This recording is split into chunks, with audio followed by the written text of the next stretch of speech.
청년 사역자 영상 나오나요? 오늘 저희한테 보내주신 축하 영상들 다 저희가 일단 편집은 좀 해놨고요. 머리가 조금 그런가? 저 머리 바르는 것 좀 주실래요, 원식 간사님? 머리가 왜 그러지? 멋있게 했는데. 분명히 멋있게 했는데. 아무튼 그렇습니다. 자, 드디어 1년이 되어서 같이 머리를 제가 한번 좀 더 멋있게 자꾸 머리로 자, 머리는 헤어스타일. 자, 뻔하. 자, 머리를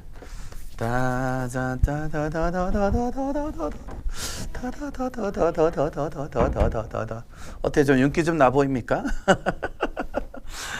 김정복 권사님 진짜 서울 살았으면 매주 갔어요. 매주 진짜. 진짜 대구로 가서 내가 권사님한테 예전에 한번 염색도 했었는데, 권사님 대구에 갈 일이 많이 없네요. 요새는 라이브로 머리 손질. 자, 볼터치.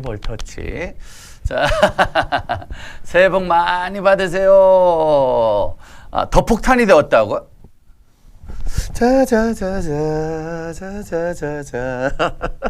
자, 이제 그만. 자, 설 명절 어디 가세요? 저희는 종로에 있습니다. 어느새 번개탄 TV는 코로나 시대에 우리의 고향과도 같은 존재, 이 지금 방송 보시는 분들은 우리의 가족과도 같은 존재. 생각해보면 코로나 때 멀리는 못 가지만 유튜브를 통해서는 우리 가족을 만날 수 있으니 이것도 행복이고 이것도 우리에게 주신 축복이 아닐까 생각합니다. 새해 복 팍팍팍 많이 받으시길 바라고요. 오늘 저희는 형준이, 하늘스쿨 다녔던 형준이, 와, 목사님 설교 틀어놓고 공부하고 있어요? 와, 형준이 사랑합니다. 제 제자입니다. 제 제자인데 이제 저희 번개탄 TV에 왔네요.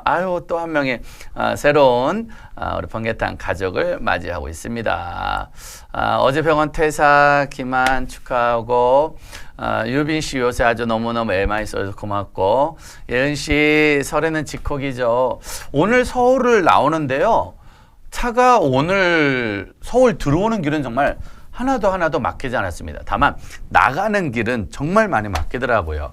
어쨌든 정부에서 5인 이상 모이지 말자고 공지를 했으니까 가족들과 같이 가신 분들은 가족들끼리 안전하게 시간을 잘 보내고 오시고요. 어디를 가든지 방역 철저히 하시고, 또 가는 곳곳마다 방역하시는 분들 있으면 감사합니다라고 인사하는 거 절대 잊지 마시길 바랍니다. 은혜의 사람은 말도 행동도 생각도 달라야 된다. 새해 복 많이 받으세요 라고 말만 하지 마시고요. 정말 미소라도 보내주시고 행복한 웃음이라도 보내주시고, 할 수 있으면 비타 500 하나라도 이렇게 전해주면 얼마나 좋을까 생각합니다. 자, 걸어서 할아버지한테 갈 때 잘하시고 인사 잘하시고 더 움직여주시기 바랍니다. 자, 오늘부터 개척교회 스타트업이 시작됩니다. 1월 달에는 믿음의 책과 함께 믿음의 책과 함께 시리즈를 갖고요. 2월 달에는 개척교회 시리즈를 4번에 걸쳐서 방송을 나누도록 하겠습니다. 저희 4번에 걸쳐서 방송할 때 오늘이 첫 방인데, 사실 오늘 첫 방이 좀 고민이 됐죠. 왜냐면은 설명절에 많은 목사님들이 김정권 신고하면 100만 원 준대요. 전 비타 500 들고 탐정 나가요.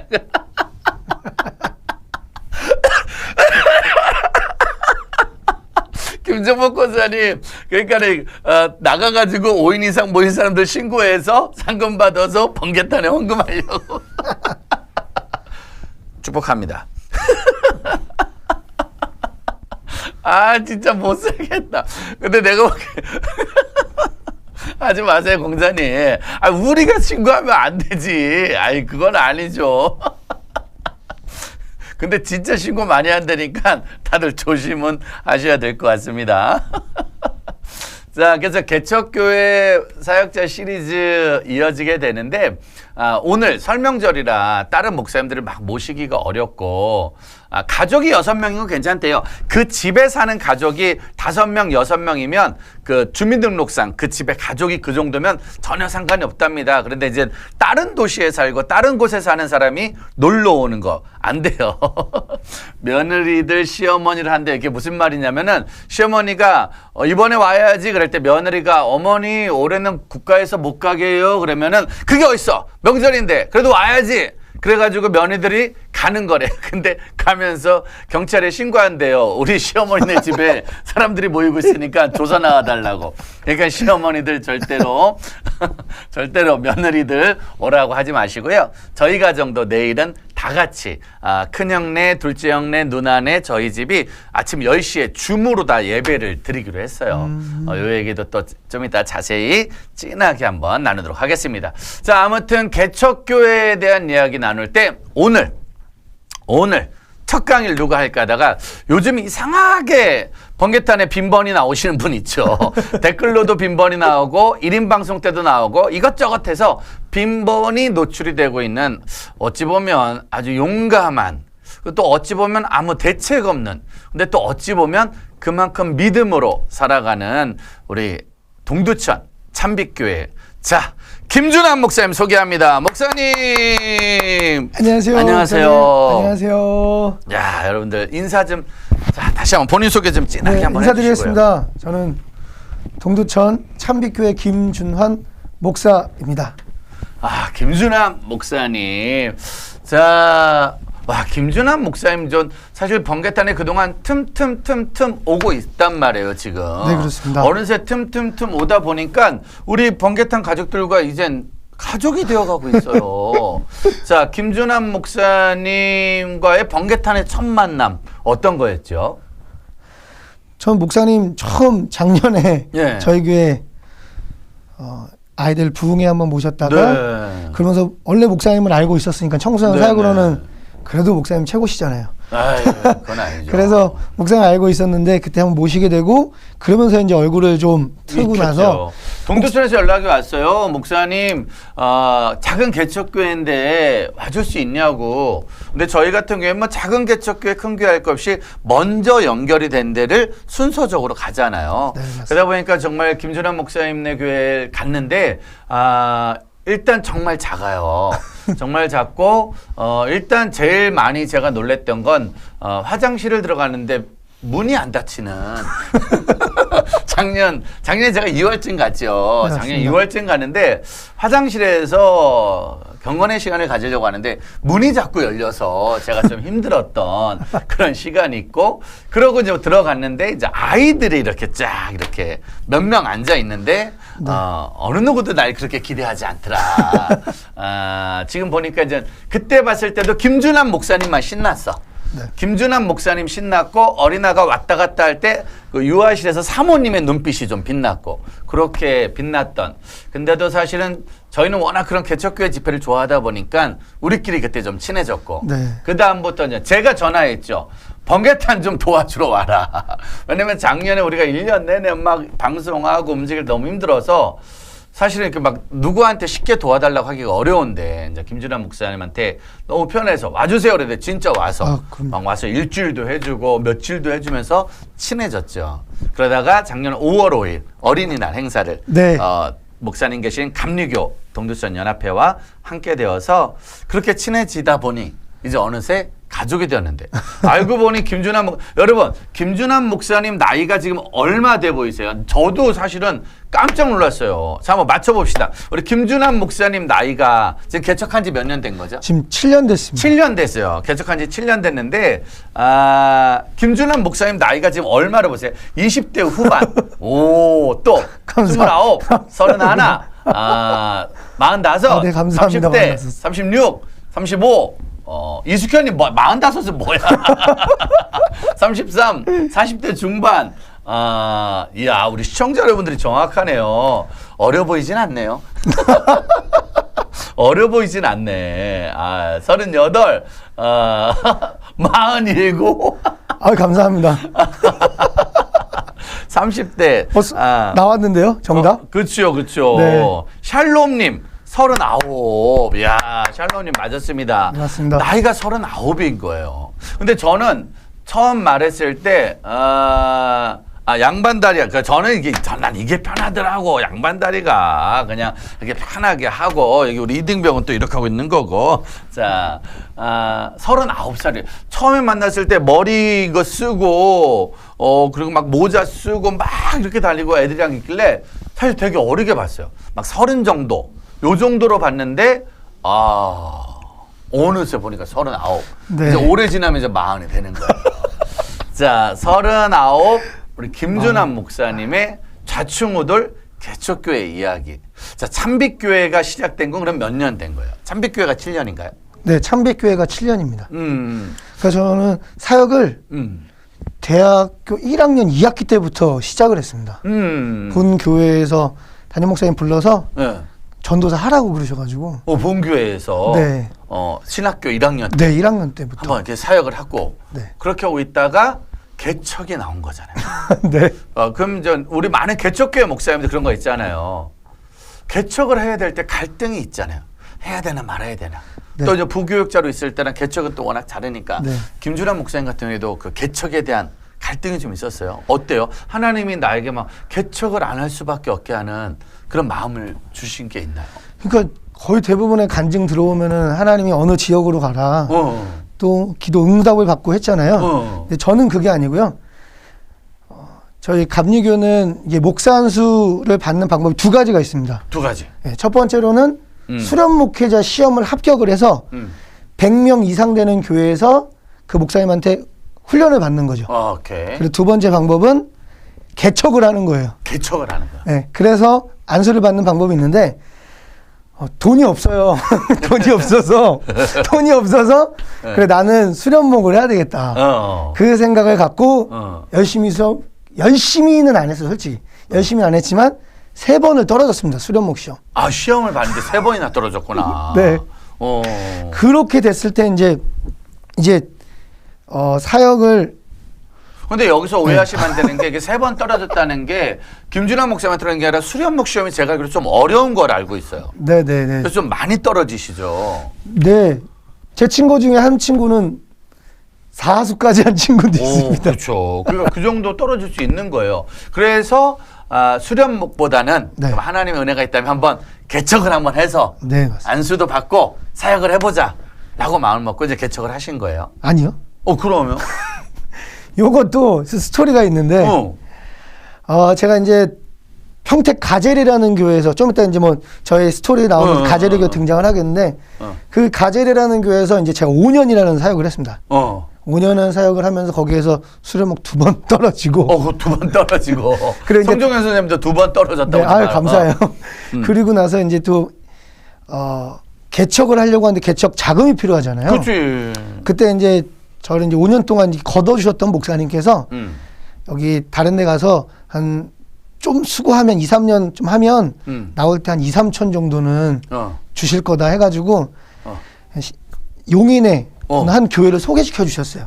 네. 그래서 거기서 열심히 7개월 동안 딴 얘기 안 하고 예수님은 충분합니다. 딴 얘기 안 하고 그냥 예수님만 얘기했는데 진짜 이쁨 받고 잘했는데 그때 몸이 아팠어요. 몸이 아파서 이제 다시 집으로 돌아와서 이제 공부를 해야 되겠다. 공부를 하는데 그때 어머니가 암에 걸리셨어요. 아이고. 암에 걸리시면서 이제 수술을 하셨는데 그때 보험금이 2천만 원이 나와서 어머니가 1,400만 원을 주시면서 개척하라고. 그래서 어머니의 암 보험료로 개척을 한 교회입니다. 그러니까 용인 가서 몇 년을 하고 네. 거기서 개척을 시켜줄 때까지 기다리려고 그랬는데 몸이 아파가지고 네. 결국은 그 사역을 잠시 내려놓고 집에 있는 동안에 어머니의 암 보험금으로 교회를 개척하게 되었다. 자, 그렇다면 사실은 좀 규모 있는 자립교회들에서 사역을 오래 하신 거예요. 네. 우리 그런 거 하잖아요. 왜 개척하기 전에 내가 개척하면 네. 애들과 성도들이 올 거다 라는 생각 좀 하셨는데 어떠셨어요? 진짜 그런 생각 안 했고요. 저만 쓰레기인가요? 아니 목사님은 그런 생각 안 하고 저 혼자 저 혼자 그런 건가요? 전 그 전에 그 생각을 했습니다. 그 전에. 그 전 사역 나갔어요. 좀 이따 이제 간증해서 이제 간증이 있구나. 네, 여러분, 요 간증이 좀 있어요. 그 네. 간증이 있기 때문에 좀 더 자세한 건 저희가 좀 나누어 좀 이따가 듣는 걸 하고, 다만 오늘 그러면은 김준환 목사님의 간증 스토리는 청소년과 함께 시작한 개척교회예요. 그렇죠. 청소년을 품은 개척교회. 네, 그런데 제가 청소년 사역을 하기까지의 그 전에 하나님이 저의 삶을 다루셨던 부분들을 좀 나누면서, 그러면서 하나님이 다루시면서 개척을 시키시면서 이렇게 아이들을 만나게 하시고 또 아이들이 눈으로도 이제 어떻게 보면 성과도 이렇게 있었으니까 그 과정에 또 실패하게 하시고 그러면 제 안에 남는 건 예수님밖에 없는 그 간증이 될 것 같습니다. 간증. 그렇죠. 그렇죠. 간종이 아니라 간증이죠. 오타는 그냥 넘기시면 됩니다, 여러분. 자, 좋습니다. 그러면은 사실은 코로나 시대의 개척교회, 정말 다르죠. 코로나 전과 후. 자, 우리 영상 한번 볼까요? 코로나 전에 우리 참빛교회에서 청소년들과 사역했던 모습 잠깐 보고, 네. 그리고 코로나 시대에 했던 모습들 과연 어떤 모습들일까, 요거 한번 보고 나서 우리 좀 더 이야기를 이어가도록 하겠습니다. 참빛교회가 처음 시작했을 때 청소년들에게도 꽤 많이 있었고 모였고 지금도 하고 있고, 다만 김준환 목사 얼마 전에 썼던 간증처럼 애들은 결국 다 사라지더라. 자, 그런 걸 알고 가는 게 개척교회니까요. 자, 영상 한번 볼까요? 어떻게 참빛교회가 움직였었는지 한번 코로나 시대 영상, 코로나 이전 시대 영상을 한번 보도록 하겠습니다. 한번 틀어줘 보세요.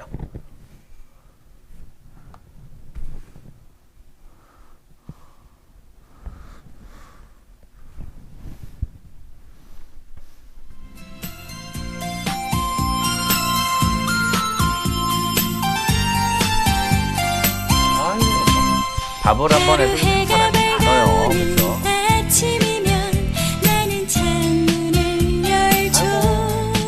싱그러운 바람과 따스한 햇살 나를 적시네.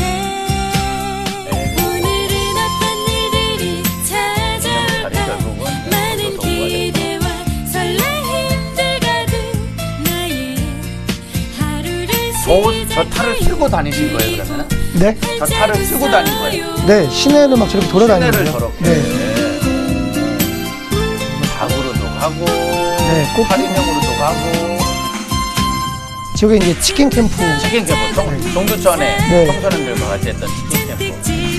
정말 저런 시절에 캠프들이 있었는데, 어느새 1년이 지났습니다. 우리 아이들을 만나지 못한지. 이 사람은 누구예요? 이분은 누구예요? 살찌기 전에. 동생이구나. 네, 맞습니다. 동생이구나. 아이고, 우리 동두천에 이제 학교 가서 애들 만나고, 네, 학교에서 기도 모임 하고 만나고. 막. 아이고. 보니까는 아이들의 얼굴도 밝지만 우리 김준환 목사님의 얼굴이 점점 부어가는 모습도 볼 수가 있네요. 쌍빛교회. 와, 저 2층에 진짜. 이전하기 전에. 어머니. 네. 그쵸. 아까 교회 개척 자금을 암보험 비용으로 주셨던 어머니. 야. 동아. 아이고, 진짜. 청소년 사역의 꽃. 와, 지금. 우와, 치킨 캠프. 저렇게 애들 모여서 치킨 캠프는 치킨 먹는 캠프예요. 네. 좀 더 나중에 자세히 저희가 알려드리고 나눠서 이야기하도록 하겠습니다. 우리 언제 저런 날이 다시 올까요? 진짜 이게 뭐야? 아유, 진짜.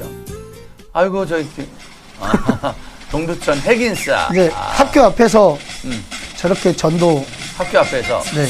와. 저기 몸매가 날렵해 보이는데 지금. 와. 진짜. 와라. 지금 여러분, 김준환 목사님의 청소년 전도 모습들을 보고 있습니다. 애들이 진짜 좋아하더라고요. 그래서 깜짝 놀랐어요. 동두천 시내에 가면 저렇게 탈을 쓰고 굿즈를 나눠주고 있는 치킨을 만날 수 있죠. 거울도 이야, 애들 봐라. 너무 좋아. 아이고, 진짜 좋아. 저거 애들 봐. 아유, 우리나라 진짜 애들 착해요, 저렇게. 근데 닭이 근데 너무 날씬하다. 프라이드 반, 양념 반이 아니라 저거는 딱 하나밖에 안 되겠다. 아우, 애들이 저렇게 좋아요. 우리나라 애들 진짜. 네, 여기까지. 여기까지. 아, 진짜. 개척교회 코로나19 전엔 저렇게 그냥 애들을 있는 대로서 찾아갈 수 있었겠네요. 그렇죠? 네, 맞습니다. 그런데 그렇게 막 찾아가다가 네. 코로나가 터졌어요. 네. 그러면서 아이들을 만나러 못 가는 그런 시간이잖아요. 그렇죠? 네. 어떠셨어요, 초반에? 답답한 것. 저는 좀 답답하지. 성격이 가만히 할렐루야 이런 성격이 아니라 그게 아니라 그냥 마음이 있으면 그냥 나가서 만나고 또 같이 이렇게 먹고 뭐 이런 성격인데 그러니까. 좀 몸이 좀 근질근질 답답하고 좀 우울했었죠. 좀 그 시간이. 사실은 그렇게 나가서 만나서 먹고 하다가 몸에 변화가 오신 거잖아요. 아까 영상 속에 나왔던 그 김준환 목사님 어디 계신 거예요, 진짜. 예전 김준환 목사님 사진 보면 여러분 정말 깜짝 놀라시거든요. 근데 아이들하고 같이, 그러니까 어쩔 수 없이 우리가 다음 세대 그러면은 애들이랑 치킨 먹어야지, 뭐, 우리 사발면 먹어야지, 뭐, 네. 피자 먹어야지. 그러면서 우리가 몸 관리를 못 하게 된 거예요. 저번에 목사님이 5kg만 빼가지고 오라고 그러셨잖아요. 5kg만 빼라고 그랬어요, 제가. 근데 그때부터 한 아이가 거의 밤에 맨날 연락을 그래요. 그러니까. 그래서 걔를 삼겹살 구워주고 라면 끓여주고. 제가 김준환 목사님한테 그랬어요. 자네 5kg만 빼라, 5kg만.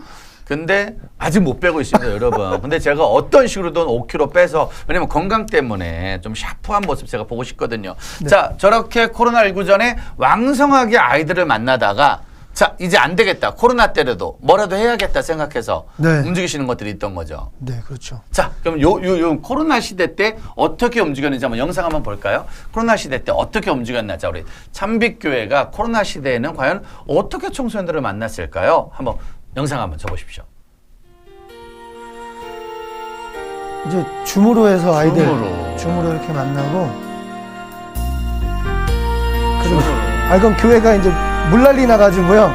주방 교회가. 쪽에 물난리나서 이제 애들랑 같이 이제 리모델링. 애들이랑 같이 이런 네, 애들이랑. 그러면서 이제 한 명씩 찾아다니는 사역을 좀 한 거예요. 한 명씩, 한 네, 한 명씩. 한 명씩 저렇게 먹을 거 가지고 찾아가. 네, 예전같이 막 많이 있는 대로 막 쓰는 게 아니라 한 명 한 명 찾아가세요. 네. 아이고. 동아가 삼각대 갖고 싶다고 그래서 삼각대. 아버님. 저희 삼촌입니다. 아, 삼촌. 삼촌이 예수님 안 믿었는데 쓰러지셔가지고 그렇죠. 예수님 믿으시고. 와. 그래서 이제 코로나인데도 애들이 돌아다니더라고요. 자전거 타고. 애들은 돌아다니죠. 네. 애들은. 그래가지고 애들 이제 뭐 햄버거 사다 주고 음료 사다 주고 그리고 이제 주일 예배 위주로만 가게 됐습니다. 이제 주일 예배. 그래서 예배 이거는 이제 예배 끝나고 나서 이제 예배 드린 식구들만 이렇게. 아이고, 조인원이 그래도 뭐 꾸준히 모여서 예배를 드리고 매주마다 저렇게. 네, 매주 이렇게.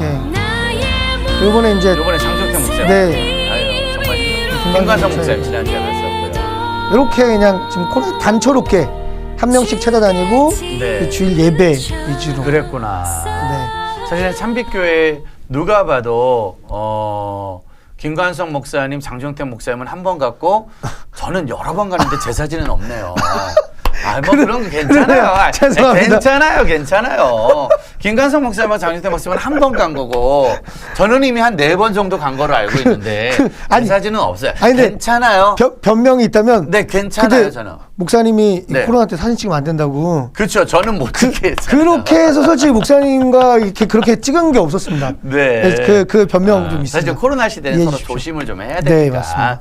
자, 그러나 코로나 전에도 아이들을 만나러 다니고 코로나 시대에도 아이들을 찾아다니고 결국은 그게 개척교회의 사명 아니겠습니까? 만나러 가는. 좀 큰 교회, 자립교회, 대형교회는 기다려도 사람이 오지만 네. 개척교회는 기다려도 사람이 안 와요. 네. 그렇죠? 어느 날 모르는 사람이 왔을 때 있었어요. 개척 완전 초반에는요. 네. 결혼 안 했으니까 음. 노숙자 데리고 살았습니다. 오. 그러니까 제가 좋아하는 목사님 중에 박보영 목사님이라는 분 계세요. 인천 뭐 마가의 다락방. 네. 그분의 스토리 들어오면은 깡패들이랑 살고 네. 노숙자랑 살고 너무 멋있는 거예요. 그러면서 이제 막 복음 전하려고 하고 이제 그런 걸 은혜 받아서 노숙자가 왔을 때 같이 살자. 노숙자 데리고 살고. 근데 노숙자도 애인이 있더라고요. 그래서 애인을 데리고 와서 같이 이렇게 같이 있는데 저는 이제 그래도 예배드릴 인원이 있으니까 너무 좋아서 이렇게 하는데 어느 날 한 3일 정도 자고 있는데 어느 날 밤에 막 와 하면서 막 소리 지르는 거예요. 그 사람이 하는 얘기가 저 강단에서 하얀색 소보님 귀신을 봤다고.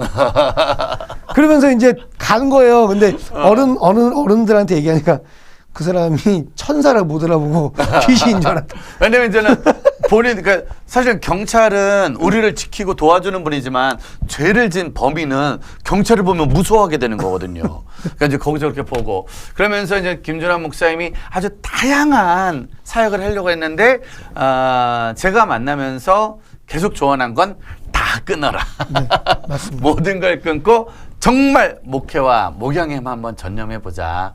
그렇게 우리가 같이 나가고 있거든요. 네. 자, 아무튼 이렇게 다음 세대와 또 개척교회와 청소년과 함께 가는 개척교회 이야기. 자, 이제 좀 더 진한, 좀 더 은혜의 간증 듣고 우리 개척교회의 현실과 개척교회 이야기를 한번 나누어 보는 시간을 갖도록 하겠습니다. 오늘 준비한 그런 간증의 주제는 어떻게 되는 건가요?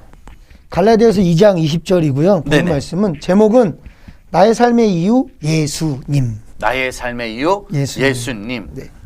내가 개척한 이유도 예수님. 아, 그렇죠. 그렇죠. 좋습니다. 자, 우리 김준환 목사님의 첫 번째 개척교회 간증 스토리 같이 한번 이어가도록 하겠습니다. 박수 한번 부탁드릴게요.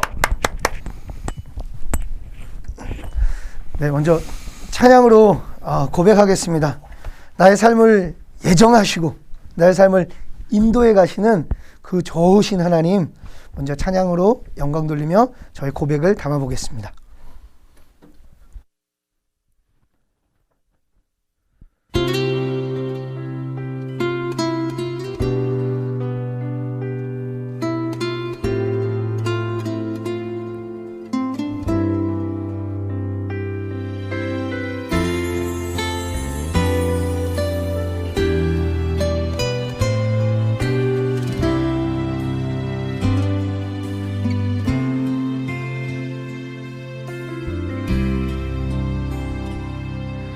내가 걷는 이 길이 구보도는 수가 있어도 내 심장이 울렁이고 가슴 아파도 내 마음 속으로 여전히 기뻐하는 까닭은 하나님은 실수하지 않으심일세. 내가 세운 계획이 빗나갈지 모르며 나의 희망 덧없이 쓰러질 수 있지만 나 여전히 인도하시는 주님을 신뢰하는 까닭은 주께서 내가 가야 할 길을 잘 아심일세.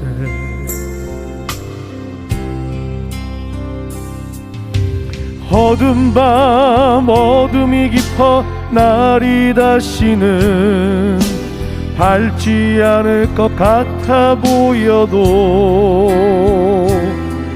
내 신앙 부여잡고 주님께 모든 걸 맡기리니 하나님을 내가 믿음일세.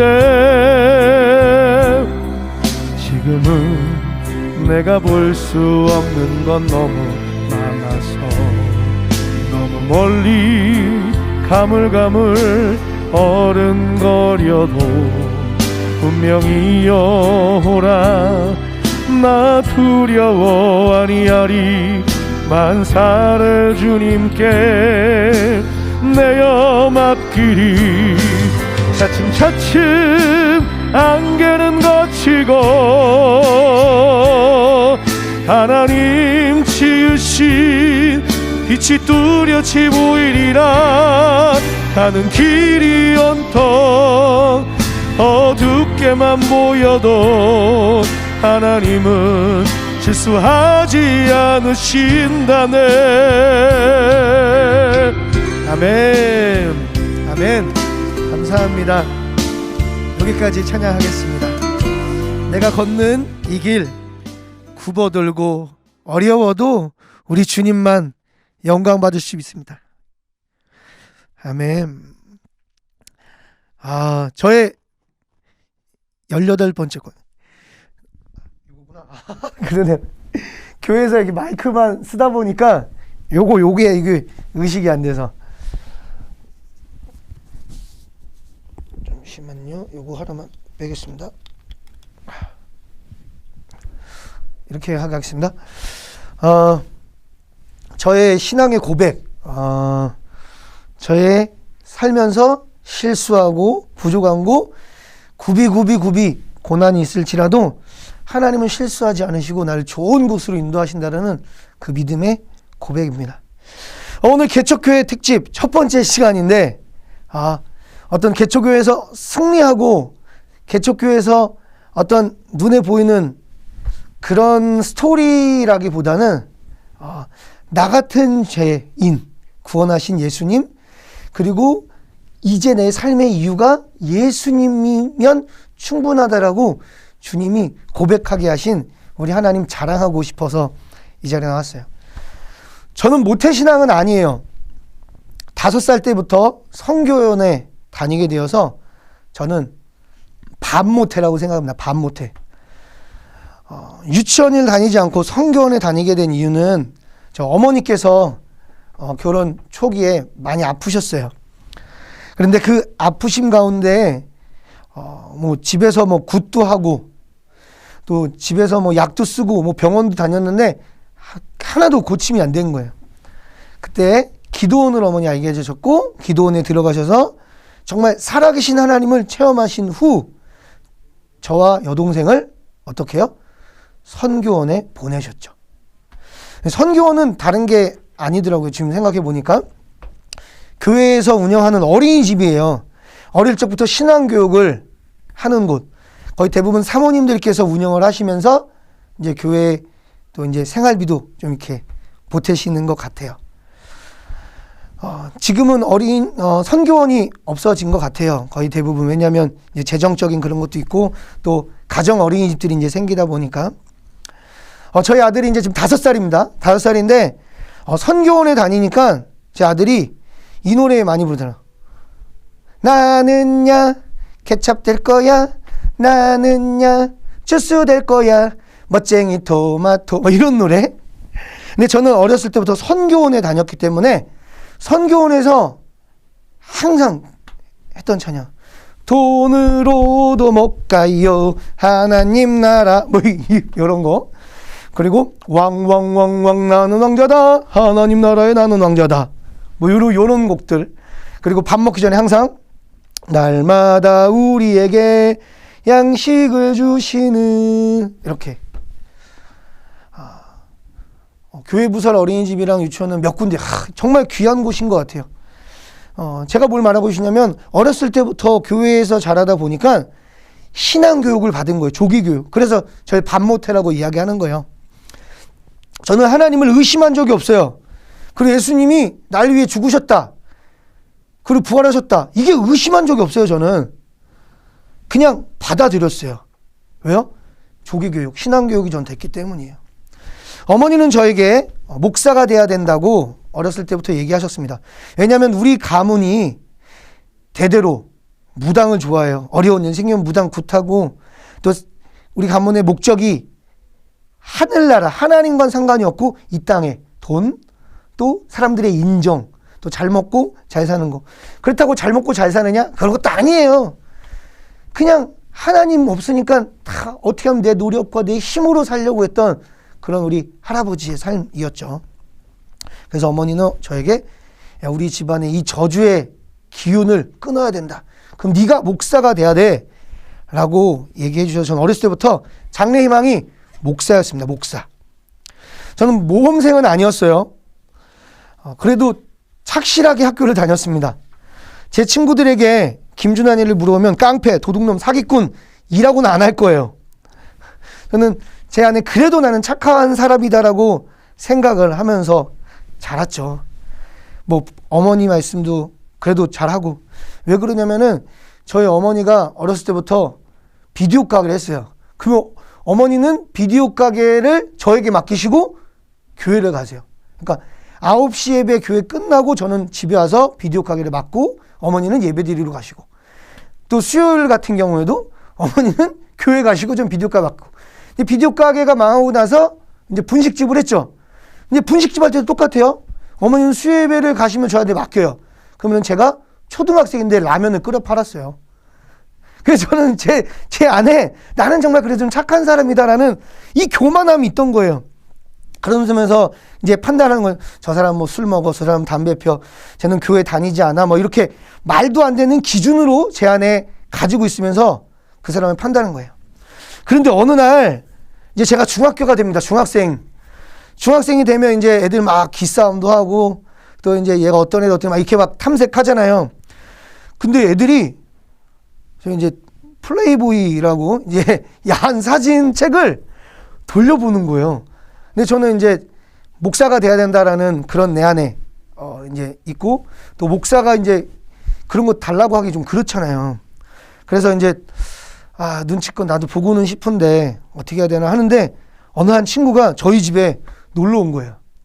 그때 저희 어머니가 이제 한 6학년 때 5학년 때 6학년 때 거기 매직 스테이션 컴퓨터를 그때 사주셔가지고 486 컴퓨터. 근데 그 친구가 저희 집에 와서 재밌는 거를 깔아주는, 저는 이제 게임을 깔아주는 줄 알고 야 우리 집에 가자 해가지고 딱 왔어요. 근데 그 친구가 깔아주는데 그게 이건 성인 그런 게 아니야. 야동이야, 야동. 그냥 한 남자 한 여자 그냥 침대에서 누워가지고 얼레리 꼴레리 하는 거예요. 근데 저는 그게 너무 신세계였던 거예요. 밤새서 봤어요. 그 그 동영상을. 그래서 좀 이게 부끄러운 거지만 제가 지금 눈을 감으면 그때 처음 봤던 그 야동이 아직도 생각이 나요. 그러니까 제가 살면서 야동을 한두 번 봤겠습니까? 여러 개 봤는데 첫 번째 봤던 그 첫 경험이, 그래서 제가 우리 청소년들에게 얘기해 주는 거, 야동 보지 마라. 그 정신 건강에 안 좋다. 이렇게 얘기도 하고 다녀요. 그렇게 해서 이제 나는 거룩하다, 의롭다 했던 그 마음이 이제 사라졌죠. 야동도 보고. 그런데 또 친구가 저희 집에 놀러 오면서 야, 준환아 담배 피자고 하는 거예요. 그래서 담배 난 안 핀다고. 그런데 그때 이제 담배 피는 게 너무 멋있더라고요. 근데 저희 집에 삼촌이 담배를 피셨어요. 그래서 담배를 구하기가 어렵지 않았어요. 그냥 쉬웠어요. 그리고 그 당시 때가 1996년. 제 중학교 1학년 때, 중학교 2학년 때. 그러니까 그냥 슈퍼에 가면은 그냥 담배 그냥 주셨어요. 학교 선생님들도 학생들은 담배 심부름을 시켰으니까 그때는. 아무튼 그때 친구가 마일드 세븐이라는 담배를 폈어요. 그때 생각하면은 담배 이름이 88, 디스, 말보루, 뭐 장미, 뭐 이렇게 시가 영화 서부 영화에 보면은 막 이렇게 큰 거 있잖아요. 이렇게 뭐 물고. 근데 한 달 정도 이렇게 폈을까? 근데 어느 날 할머니께서 이제 가족들이 이렇게 모여 있는 자리에서 저한테 얘기하시는 거예요. 준아, 너 아까 저기 걔랑 뭐 했냐? 저 뒤에서 이러는 거예요. 한 친구가 놀러 왔을 때 그 뒤에서 몰래 이제 담배를 폈거든요. 저는 이제 당황하지 않고 당당하게 다른 게 아니고 삼촌이 맨날 심부름 시켜가지고 나는 담배 맛이 어떤지 한번 펴본 거라 한번. 다음부터 안 그럴 거야. 잘못했어요. 이렇게 하고 그냥 넘어갔는데 여러분 걸렸다고 해서 고쳐질까요? 안 고쳐지더라고요. 담배가 걸리지 않으려고 담배 필 때 이제 뭐냐 이제 나무 젓가락으로 피기도 하고 뭐 비닐 장갑으로 피기도 하고.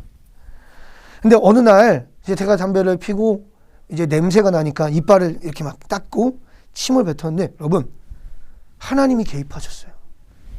이따만한 엄지손가락만한 핏덩어리가 제 목에서 나온 거예요. 그래서 저 어떻게 해요?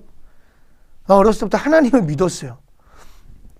하나님이 지금 내 삶에 간섭하셨다 이거야. 그래서 그때 나 벌 받는구나. 그래서 바로 무릎 꿇고 회개기도 하고 바로 끊었어요. 참 충격요법이 참, 그래서 하나님이 이렇게 혼내시기도 하나 봐요. 아무튼 제가 담배도 끊고 그리고 이제 다시 이제 뭐 원래는 교회 잘 다녔으니까 이제 중학교 2학년 여름 수련회 때 저에게 하나님이 다가오는 사건이 있었어요. 머리로는 저는 예수님을 믿는다고 했지만 여러분 예수님 믿는데 동생이랑 싸우고 거짓말하고 엄마 돈을 훔치고 야동 보고 뭐 자위하고 뭐 삶이 예수님 믿지 않는 사람이랑 다른 게 하나도 없는 거예요. 근데 나는 주일날 교회 가고 난 나중에 목사가 된다고 했는데 아니 삶이 뭘 달라야지. 그래서 저는 항상 이게 좀 내가 의롭다고 생각했던 그것이 다 무너지니까 이제 절망을 했었어요. 근데 중학교 2학년 때 수련회 때 모닥불을 가운데 딱 펴놓고 이제 오 나의 자비로운 주여 막 이런 찬양을 하면서 목사님이 막 설교를 했는데 생각이 안 나요. 그때 이제 하나님이 딱 일하셨나 봐요. 설교도 아직도 생각은 안 나는데 그때 목사님이 기도합시다 해서 주여 이렇게 외치는데 제 머릿속에서 제가 지었던 죄들이 필름처럼 쑥쑥쑥쑥쑥 이렇게 지나가는 거예요. 동생과 싸우고 엄마 돈 훔치고 야동 보고 거짓말하고 그러니까 제가 했던 그 행동들이 부끄러운 행동들이잖아요. 근데 그 부끄러운 행동들이 죄라고 제 안에 느껴온 거예요. 죄. 그 죄. 어렸을 때부터 죄인은 어디가? 지옥 가. 근데 내가 지옥 가는 사람이라고 딱 내 안에 믿음이 생긴 거예요. 내가 지옥 갈 죄인이라는 믿음. 그러니까 내 몸이 두려움에 확 감싸 안기는 거예요. 그 두려움이 나를 딱 감싸는 그 몇 초 동안 엄청난 무서움이 있었는데 여러분 근데 그 뒤에서 나를 따뜻하게 감싸는 온기가 따뜻하게 나를 감싸는 온기가 여러분 전해지는 거 아세요? 그러면서 제 안에 마음속에 이런 음성이 들렸어요. 내가 너를 사랑한다. 내가 너를 사랑한다. 그러니까 어렸을 때부터 하나님 사랑, 하나님이 나를 위해 죽으시고 예수님은 이 땅에 죽으시고 그리고 부활하시고 근데 그것이 머리로는 있었는데 내 안에 나의 삶을 바꾸고 회개시키는 데는 아무 능력이 없었던 거예요. 그래서 제 안에 부끄러움이 그 사랑 통해서 사라지는 걸 느꼈어요. 그래서 그 온기가 나에게 딱 감싸 안으면서 내 두려움 그리고 무서움이 싹 사라졌어요. 그때 제 입에서 뭐가 나왔냐면 하나님 잘못했습니다. 저 죄 짓지 않겠습니다. 하나님 똑바로 살겠습니다. 정말 하나님 믿는 사람처럼 바르게 살겠습니다. 그렇게 고백을 하게 되면서 회개가 나오는데 혀가 꼬이더라고요. 그러면서 라라라라라라 이게 방언을 제가 하게 되었습니다. 죄지었던 나를 예수님이 사랑하신다라는 게 믿어지니까 이 멘탈 생각이 바뀌게 되는 거예요. 그러면서 제 눈에 눈물이 하게 되고 그 수련회를 다녀온 후에 저는 매일매일 교회 가게 됐고요. 그리고 회개했어요. 그러니까 제가 더 죄를 많이 져서 회개가 아니라 주님의 그 거룩한 빛이 내 마음을 감싸주시니까 내 마음에 비치시니까 내가 정말 죄인이구나라고 느껴지니까 어떻게 해요? 눈물이 나고 내 머리를 막 땅바닥에 박으면서 주여 저는 죽일 놈입니다. 이렇게 고백하면서 회개했어요. 그래서 그 어린 나이에 중학교 2학년 뭐 그때 전부 여지없어서 주님 내 안에 내 안에 계시고 이렇게 고백을 하면서 변화가 이루어졌습니다. 근데 지금 생각해 보면 그때 신앙이 탁 치고 올라갔어야 되는데 그때 제가 다녔던 그 교회는요 은사 쪽으로 흐르는 거예요. 은사. 그 은사 쪽으로 해서 방언 기도하고 예언 기도하고 그러면서 저랑 친했던 한 누나가 저보다 한 살 많은 누나였는데 그 누나가 부흥회 때 어떤 일을 경험했냐면 입신을 했어요. 입신은 다른 게 아니에요. 그냥 잠자는 게 아니라 근데 영이 하늘나라에 이렇게 갔다 오는 거래요. 아무튼 전 다녀오진 않았지만 그 얘기해 주시는 거 보면은 그래서 이거 그냥 빼도 되겠다. 입신이 다른 게 아니라 하나님 만나고 오는 거라는 거예요. 천국 갔다 오는 거예요. 근데 그 누나가 입신에서 깨었는데 어떻게 되냐면은 와샤와샤와 이런 얘기를 하는 거예요. 그래서 엄청 부러운 거예요. 아, 나도 천국 갔다 오고 싶다. 나도 하나님 만나고 싶다. 그래서 그때부터 성경을 읽는 게 아니라 기도하는 거죠.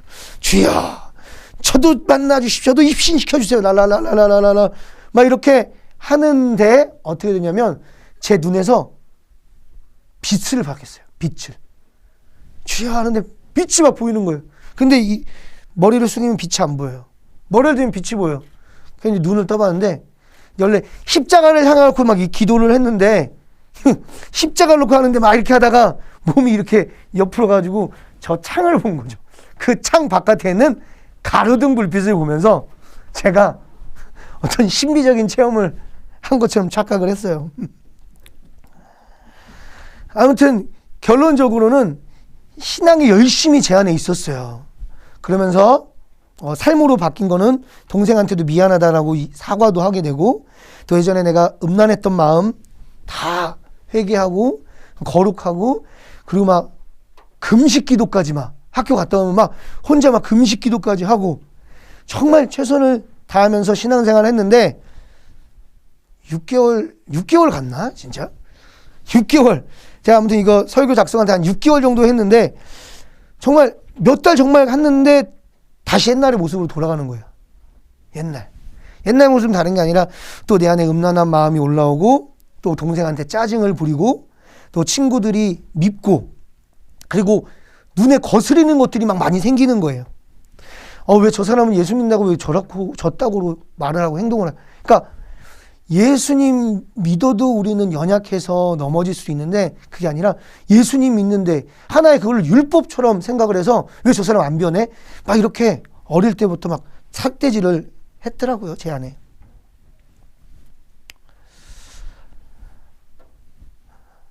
그러면서 제 안에 겨울 수련회가 빨리 왔으면 좋겠다. 겨울 수련회가 오면 나 다시 변할 수 있을 거야.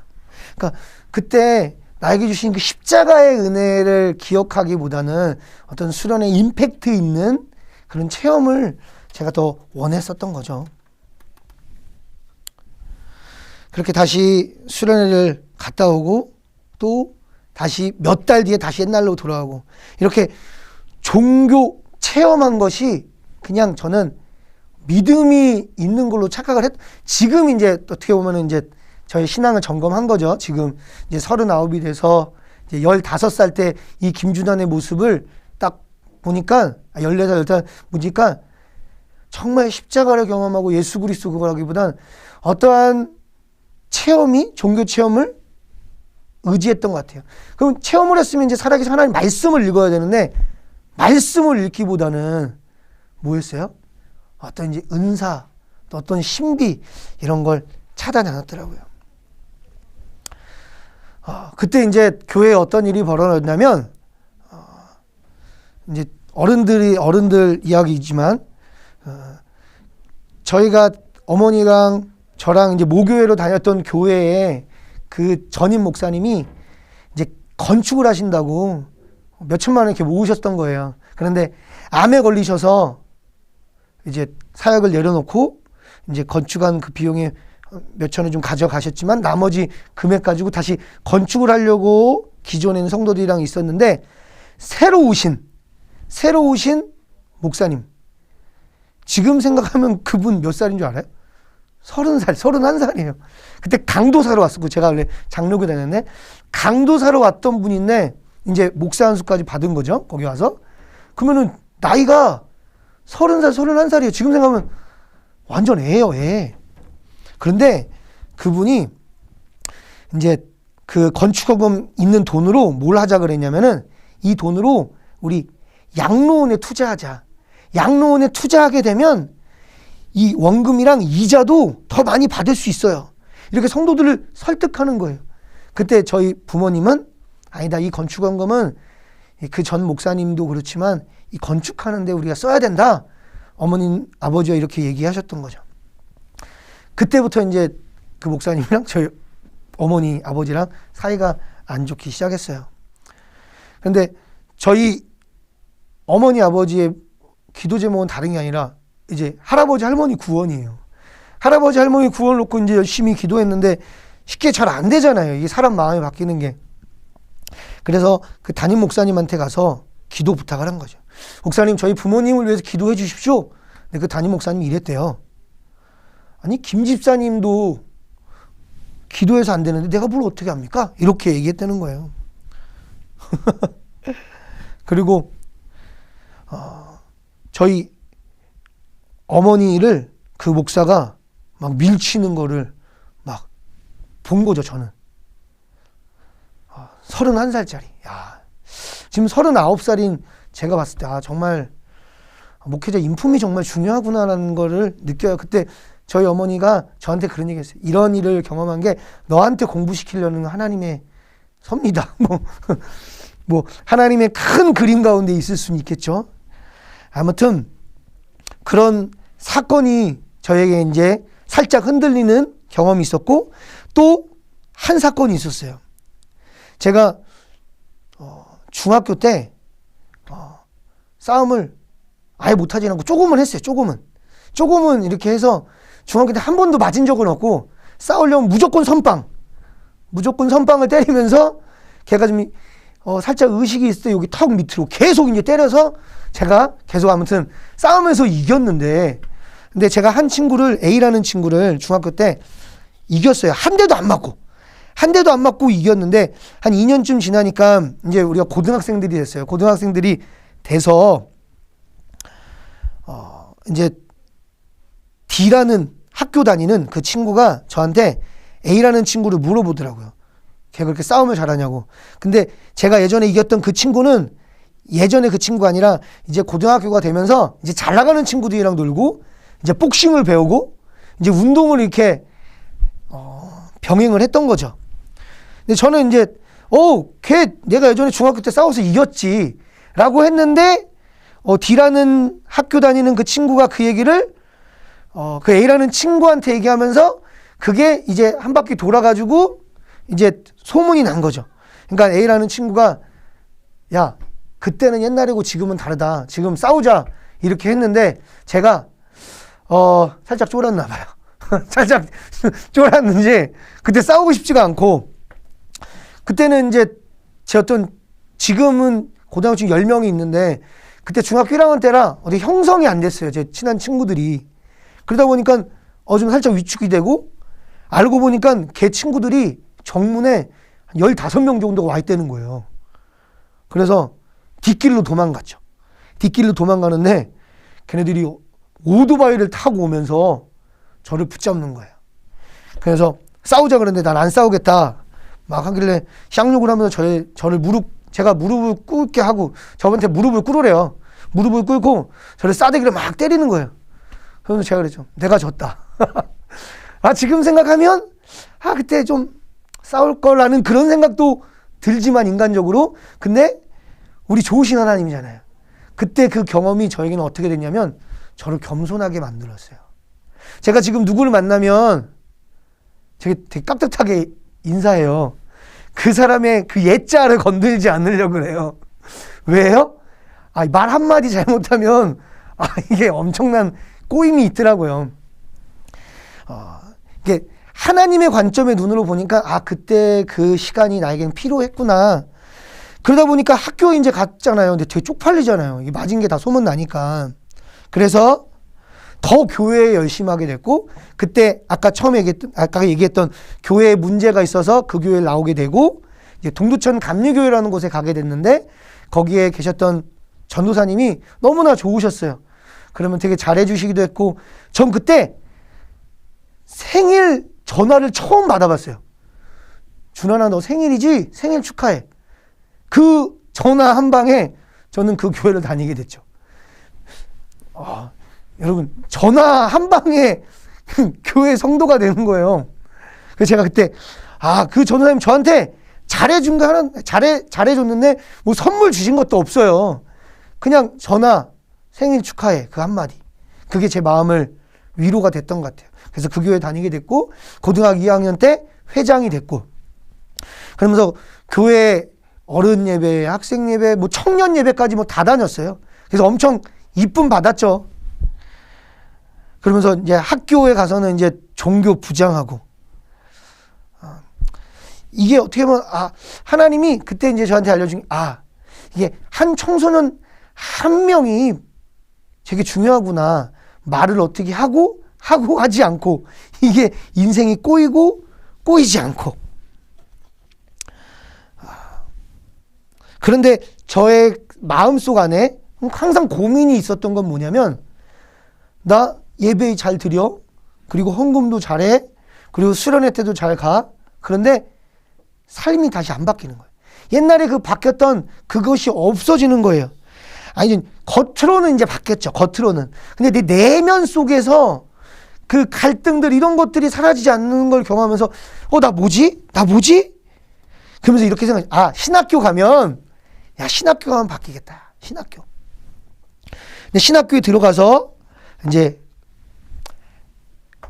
1학년 A반 반장을 하고 또 찬양단에 들어가서 싱어로 하고 또 방학에는 또 방학 사역도 막 다니고 열심히 하는데 어제 마음에 항상 외로움이 제한이 있어요. 외로움. 겉으로는 거룩한 척 하는데 항상 외로움이 있고.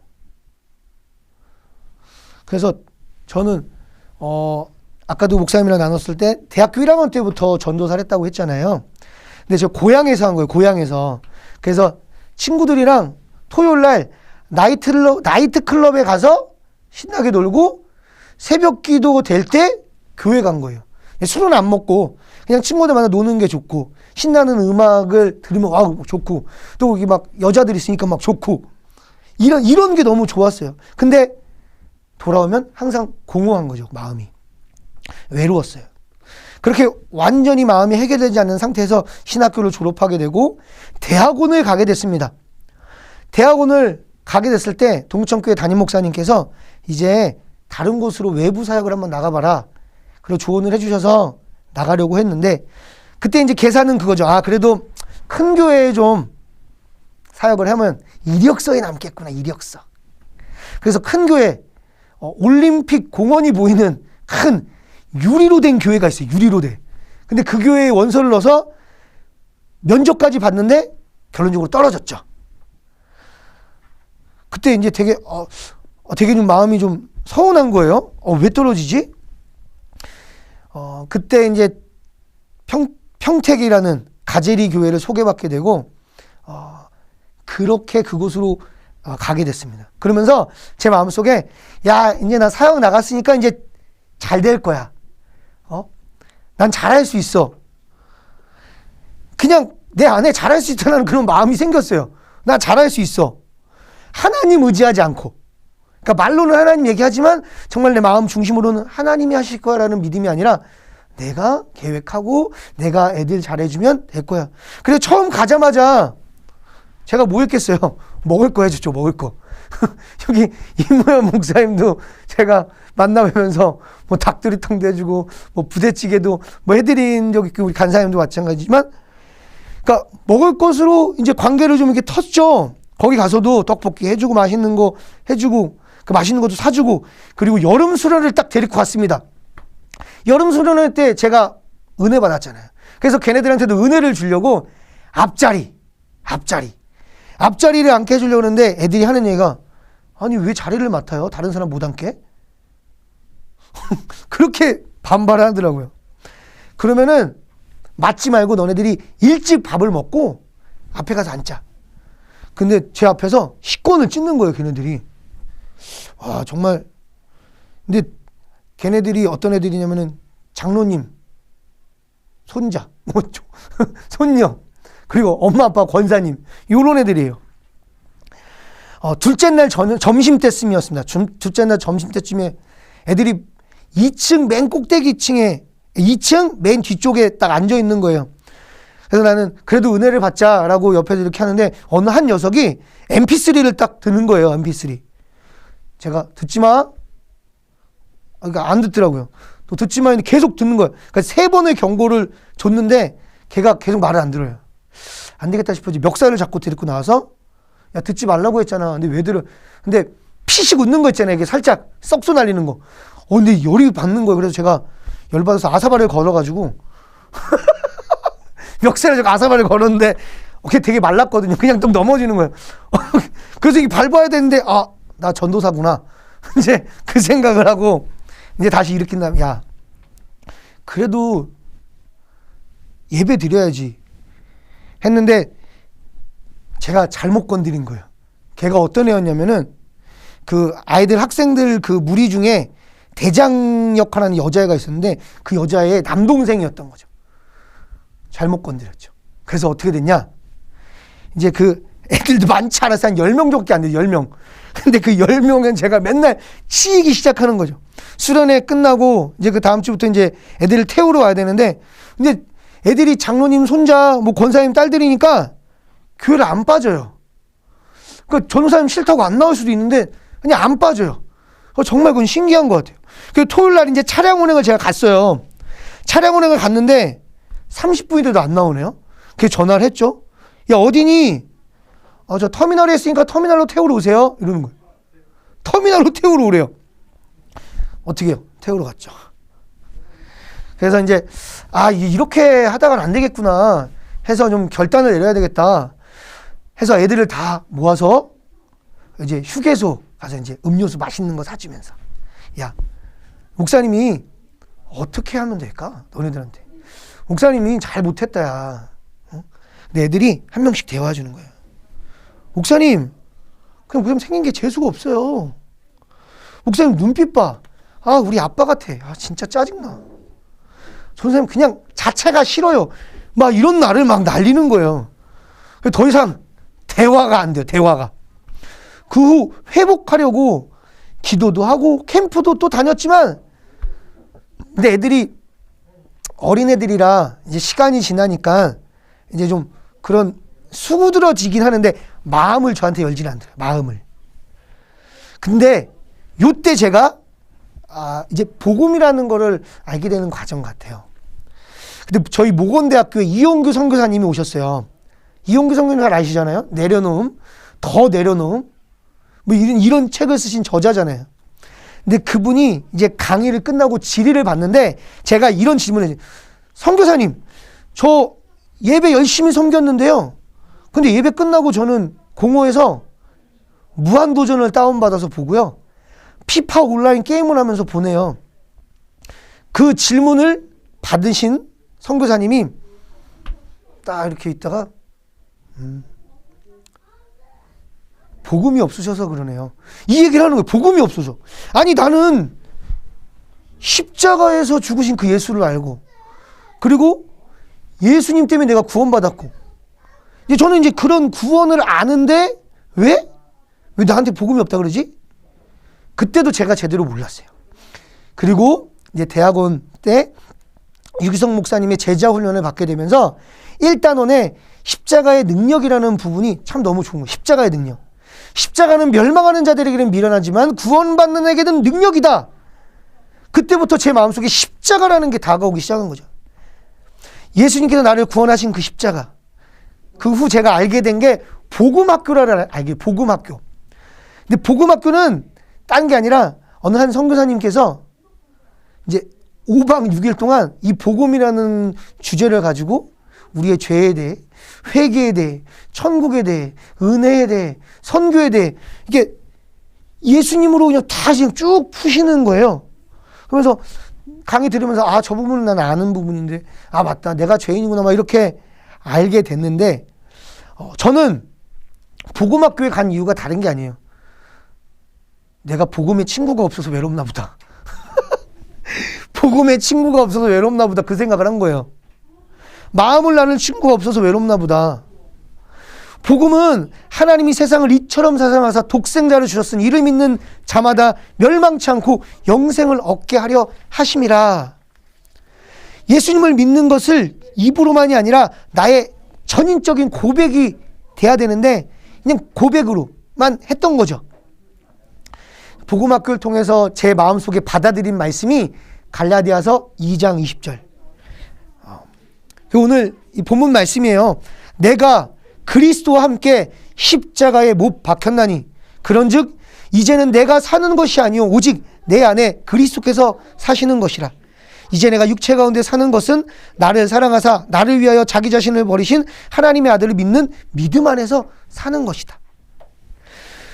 복음학교를 다녀오면서 나의 존재가 예수님과 함께 십자가에서 못 박혀 죽은 자라는 것을 알게 되었죠. 복음학교 돌아와서 이제 아이들을 다 모았어요.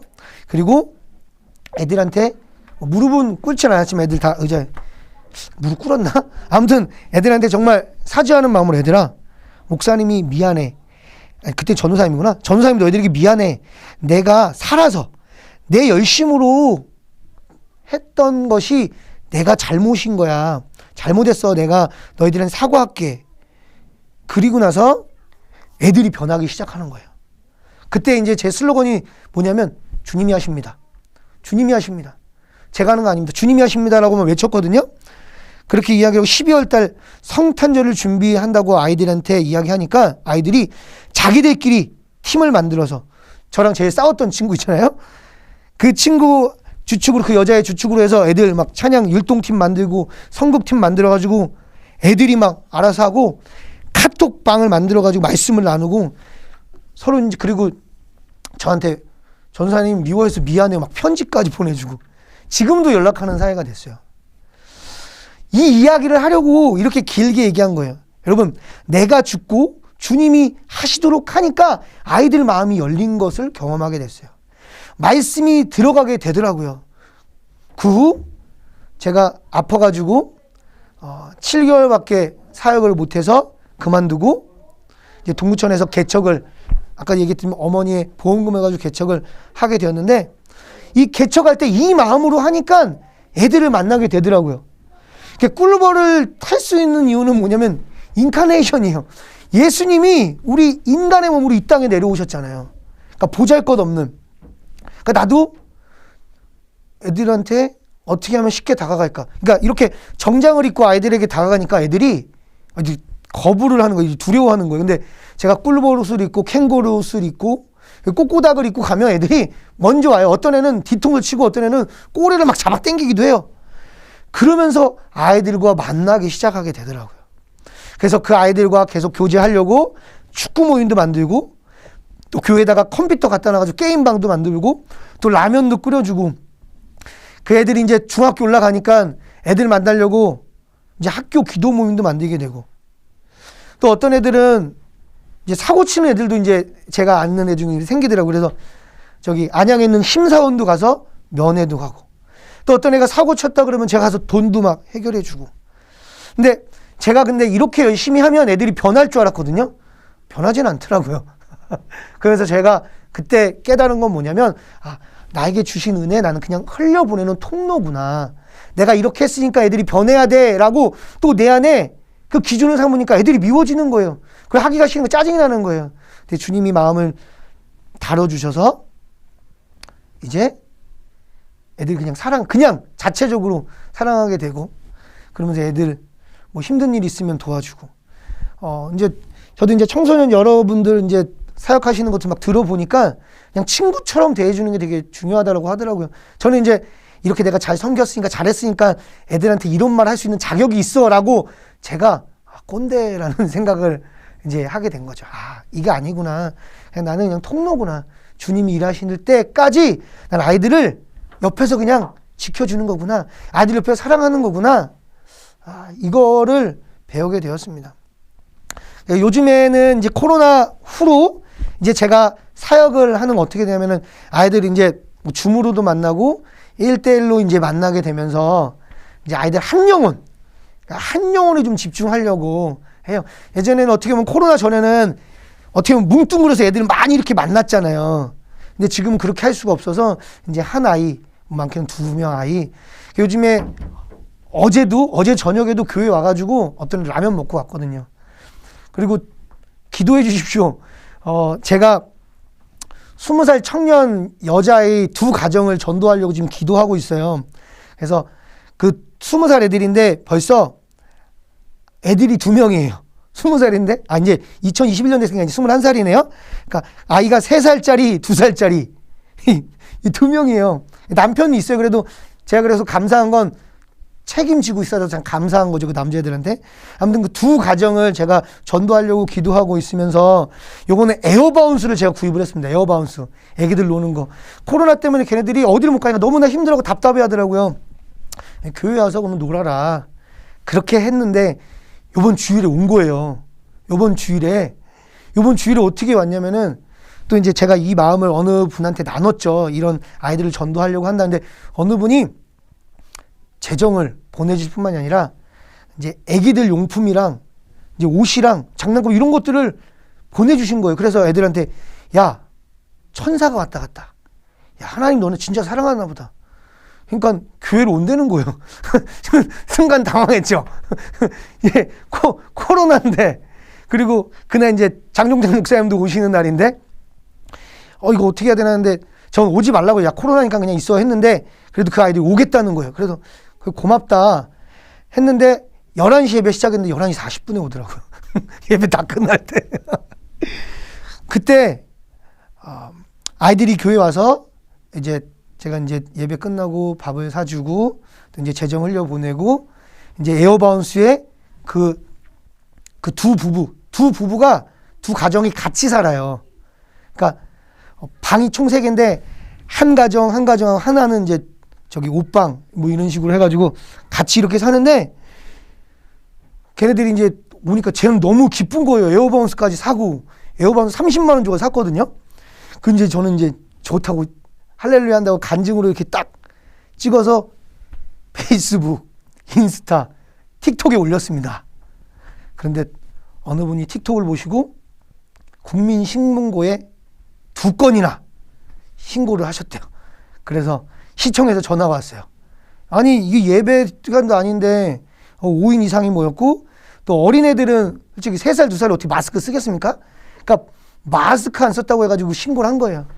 처음에는 좀 살짝 제 마음속에 짜증이 이렇게 내가 이렇게 하는데 이런 짜증이 올라왔었다가 그래 지금 사회적인 분위기는 내가 실수했구나, 내가 잘못했구나 그거 인정하고 제가 좀 잘하겠습니다 했는데 그분들이 신문고에 신고가 됐기 때문에 어떻게 해요?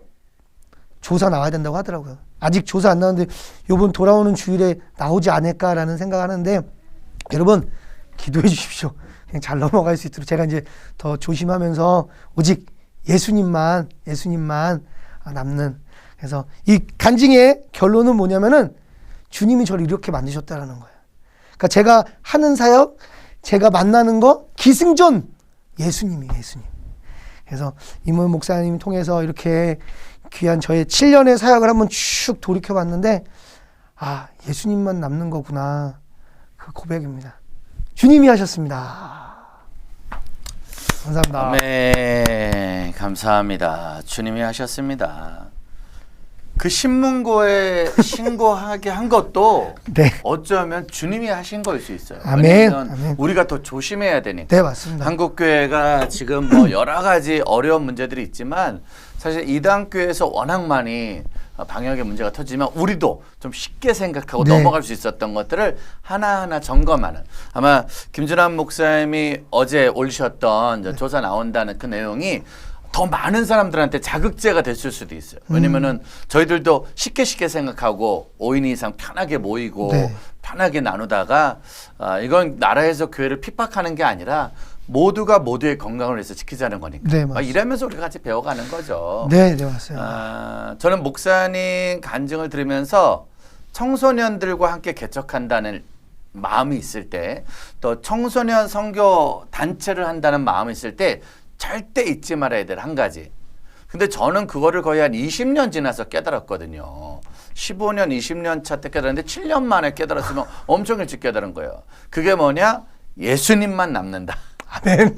아무도 남지 않고 예수님만 남는다라는 거. 지금도 우리 댓글창으로 늘 보시고 저희 방송을 보시는, 저도 다음 세대 사역을 벌써 20살 때 시작했던 보조교사로는 30년이고 진검다리 선교단체로 올해로 26년 차가 되는데 사실 얼마나 많은 청소년들을 만났겠어요. 뭐 캠프장에서 아까 그 말했던 방언하는 청소년, 입신하는 청소년, 이상한 거 보는 청소년, 술 담배하는 청소년 정말 수도 없이 많이 봤죠. 이제 집회 때 막 담배 들고 나와서 담배 끊겠다, 뭐 술병 내놓고 뭐 이런 청소년들, 또 교회에서 가르쳤던 제자들 수십, 수백, 수천, 어쩌면 집회로 만났던 수만 명, 수십만 명의 청소년들이 있는데 사실 우리가 청소년들과 같이 사역하고 청소년들과 같이 교회를 하다 보면 이들이 커서 네. 분명 나에게 힘을 줄 거야. 나에게 오른팔 왼팔이 돼서 반드시 이 사역이 안정되게 할 거야 라고 생각했지만 사실 다 가더라고요. 그리고 지금 댓글에 보시는 분들은 어쩌면 저와 전혀 상관이 없는, 어쩌면 참빛교회를 후원하는 분들도 전혀 참빛교회 목사님과 상관이 없는 예수님이 보내준 천사들이 아닐까. 아멘. 맞습니다. 그러니까 청소년과 개척을 하고 다음 세대 청소년 사역을 하시는 분들은 절대로 잊지 말아야 돼. 아이들이 남는 게 아니라 예수님만 남는다. 아멘. 그 예수님이 우리 아이들의 영혼을 살려서 나중에 우리가 어느 날 천국에서 만나는 은혜가 있지 않을까 생각을 합니다. 아멘. 놀라운 건 그들을 그렇게 섬기면 또 다른 누군가가 에어바우스 보내주고 또 다른 누군가가 사랑을 보내주는 네. 일이 앞으로도 계속되는 일이 많지 않을까 생각을 아멘. 또 맞습니다. 좀 맞습니다. 해보게 됩니다. 자, 그 7년 동안에 근데 지금은 저희가 이렇게 시간이 지나서 예수님만 남습니다 말하지만 네. 청소년들이 우르르 왔다가 우르르 가고 우르르 왔다 우르르 가잖아요. 네. 어떠셨어요? 그때는 마음이. 그러니까 애들이 하나이만 오는 게 아니라 하나이 통해서 이게 줄줄이 비엔나로 이렇게 오는 경우는 친구 따라서. 그래서 하나이가 왔을 때 2명, 3명 이렇게 와서 네. 그때 이제 아까 컴퓨터 놓고 이렇게 할 때는 하루에 30명까지 찍었거든요. 와, 30명. 하루에 30명까지 찍고 라면은 30봉지 하루에 끓이고 음. 그렇게 이렇게 애들이 이렇게 하면은 아까 말씀처럼 얘네들이 이렇게 해가지고 청년이 되면 괜찮겠다라는 그런 계산이 머리에 딱 하는 그 주에 애들끼리 싸우더라고요. 아, 자기들. 네, 자기들끼리 싸워가지고 쏙 다 날라갔어요. 아니, 본인들이 싸우는데 결론은 교회 안 가가 돼버리잖아. 네. 와. 걔가 있으니까 안 가. 그렇게 30명이 어울리다가 어느 날 그 인원이 다 사라진 거예요. 그러니까 거기에서 이제 남았던 애들 무리들이 있었는데 네. 걔네들 데리고 좀 이렇게 하려고 했는데 걔네들이 이제 중학교 올라가게 되더라고요. 이제 중학교 올라가게 되면서 다시 또 애들이 사라졌구나. 이제 선후배의 눈을 뜨더라고요. 아. 형들. 어. 그리고 여자의 눈을 뜨는. 분기를 잡게 되고 또 남자 좋아하고 여자 좋아하고 그러면서 애들이 빠졌을 때 네. 야, 이거 목사님 30대 혈기 왕성한 나이였잖아요. 좀 화도 나고 속도 상하고 답답할 때 네.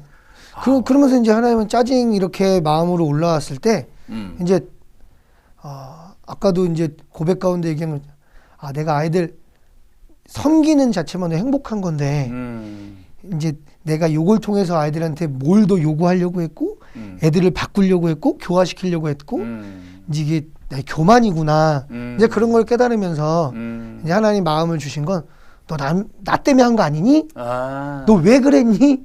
너 이렇게 해가지고 애들 이제 자립하고 뭐 이렇게 해가지고 사람들이 인정받으려고 한 거였니? 뭐 이렇게 제 마음속에 이제 그런 질문을 던지게 되면서 맞아 저는 저 같은 쓰레기를 구원하신 주님의 은혜 때문에 했는데요. 제가 또 마음을 잘못 잡았습니다. 잘못했습니다. 이렇게 회개를 하고 넘기고 네. 하고 넘기고. 자, 그렇다면 이제 두 가지만 제가 작은 팁을 한번 여쭤볼게요. 네. 청소년들이 교회 와서 아이들과 어릴 때 이런 건 해보니까 정말 해선 안 되겠더라. 이런 건 정말 내가 했던 실수 중에 최고의 실수였다. 어떤 경험담이 있을까요? 여튼 실수긴 했는데 그걸 통해 또 잘 된 어떤 부분도 있긴 한데 아무튼 조심해야 되고. 네. 그래서 이 방송을 보시는 개척교회 또 준비하시는 목사님들과 20, 30대 젊은 사역자들이 청소년들과 어울릴 때 이 부분은 정말 조심하면 더 좋을 것 같다.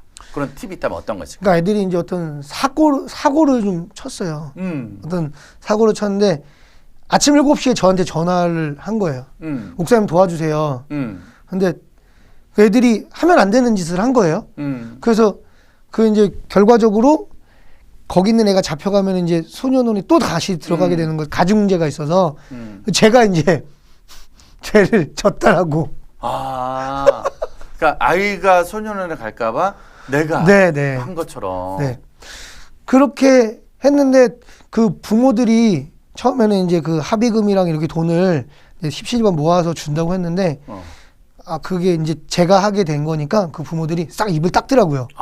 그러면서 저희 아내 적금 깨고 저도 대출하고 그리고 이제 교회 있던 재정 다 이렇게 긁어 모아서 거기에 이제 그러니까 그 아이 영혼을 지키려고 제가 한 겁니다 말했을 때 그 부모들이 도와주려고 했는데 결국은 다. 그러니까 결국은 아이들도 교회는 안 나오게 된 거고. 네. 사고는 수습이 됐지만 교회 안에 재정과 사모님과의 대출 그런 문제로 재정이 어려움.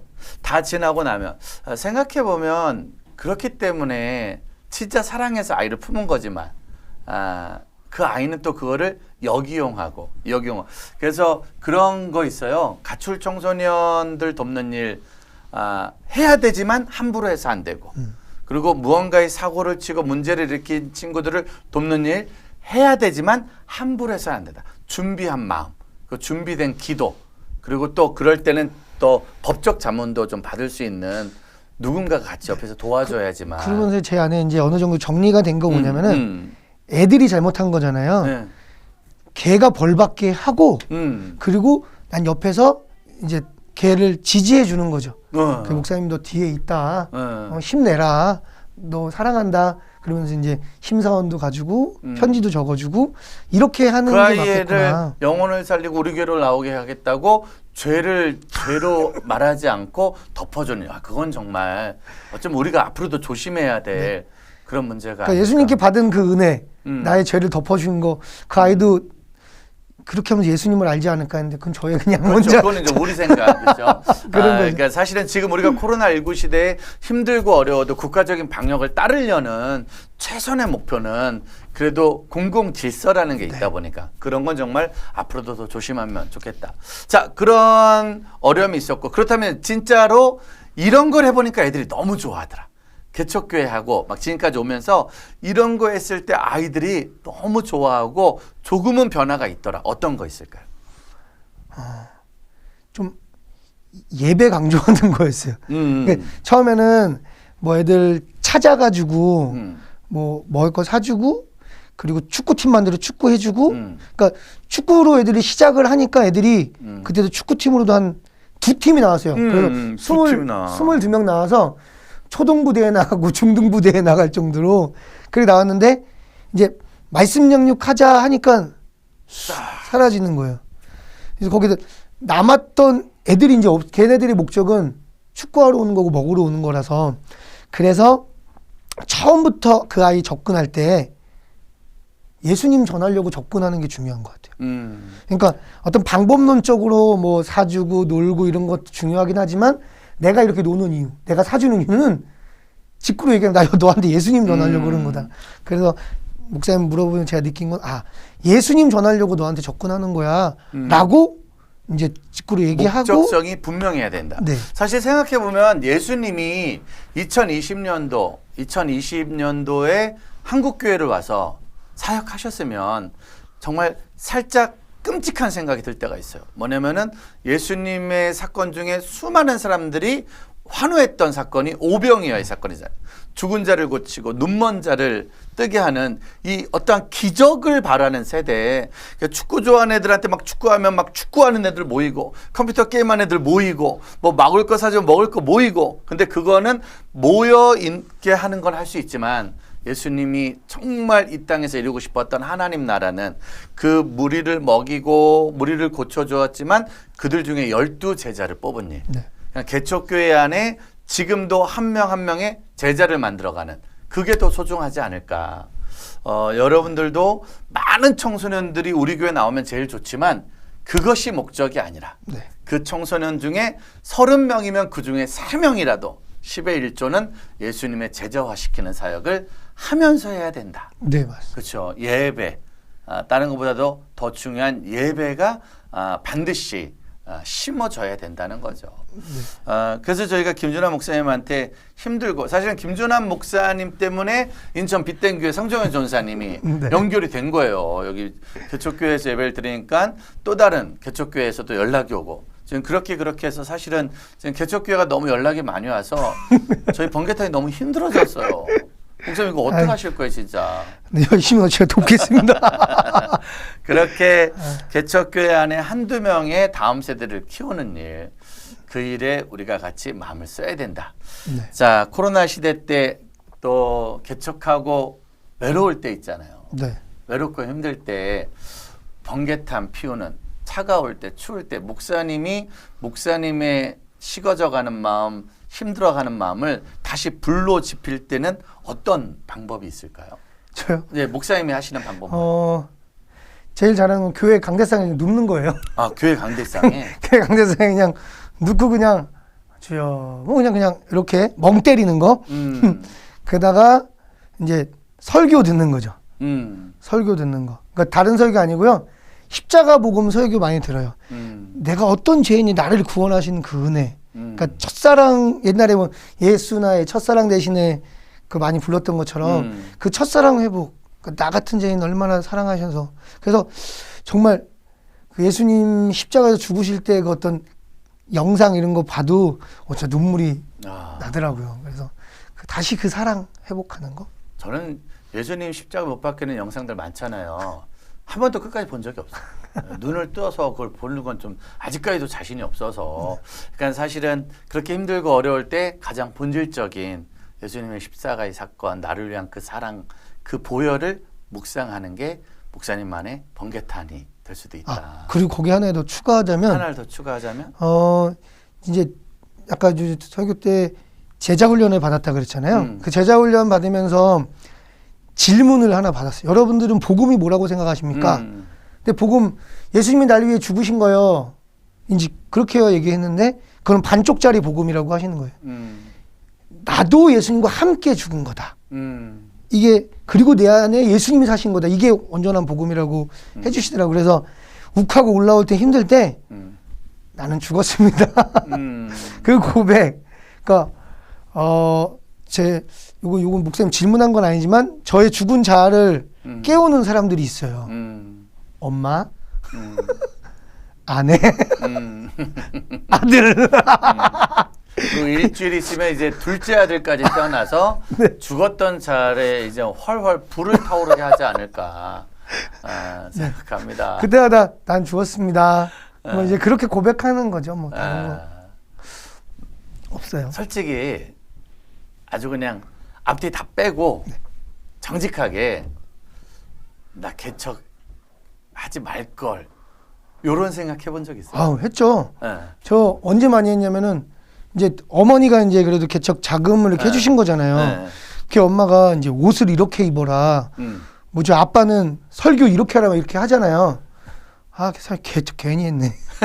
그래서 이제 제가 이제 엄마한테 그냥 엄마가 목사해. 근데 지금은 이제 제가 어느 정도 이제 다룬받은 게 있어서 그렇게 말은 하진 않지만 옛날에는 올라오면 엄마가 목사해. 왜냐면 또 가족이기 때문에 가족들은 또 목사님기 전에 또 내 아들이고 더 잘하길 바라 그런 것들이 있는데 사람 관계가 사실은 그래서 가족과 같이 개척하면 처음에 개척 멤버가 있어서 좋긴 좋은데 너무 막 이렇게 선이 없다 보니까 그런 거에서 생겨지는 어려움도 있을 수 있겠네요, 진짜. 그러니까 그런 부분도 한 번은 조금 더 기도하고 고민하고 진행해야 되지 않을까. 만에 하나 7년 전으로 들어가서 개척을 해야 되는 상황과 어디 부교육자 좋은 자리로 가야 되는 상황이 생긴다면 그때도 동두천 참빛교회를 선택하실까요? 아니면 좀 더 안정적인 사역지를 선택하실 것 같아요? 인간적으로는 안정적인 건데 근데 그때 제가 어디에 꽂혔냐면 십자가 복음 뭐 이렇게 외치는 그 선교단체 있잖아요. 거기에 꽂혀가지고 개척이 아니라 저는 원래 선교단체에 들어가려고 그랬어요.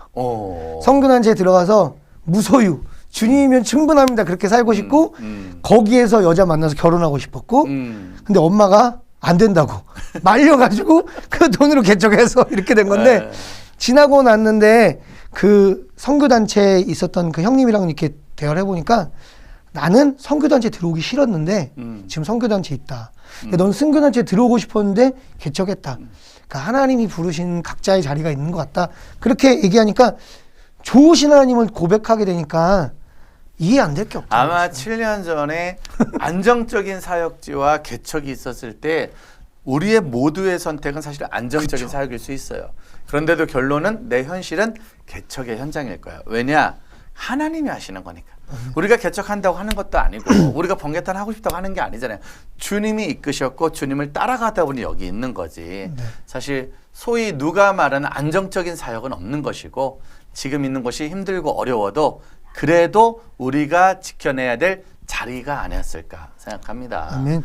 사모님께는 좀 늘 미안한 마음이 그렇죠. 제가 갈 때마다 우리 사모님 진짜 첫째 아이의 운동량과 활동량이 동두천 운동 경연대회에서 거의 3등 안에 들 정도로 쉬지 않는 아이거든요.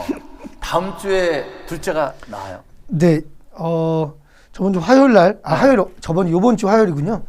병원 다녀왔는데 의사 선생님이 이제 둘째라서 그냥 오늘 그냥 유도분만 해도 놔도 된다고 할 정도로 바로 이제 아기가 이제 머리가 밑으로 향해 있어서 바로 나오고 다음 주 예정일이라서 네. 오늘 가는 것도 이제 생각해보면 지금 김준환 목사님의 성격이 가만히 있는 성격이 아니라 막 교단 내 여러 교회들 친구들 청소년들을 계속 찾아가 주는 사역이에요. 네. 도와주고. 그러니까 사실은 몸이 계속 움직이는 사역이야.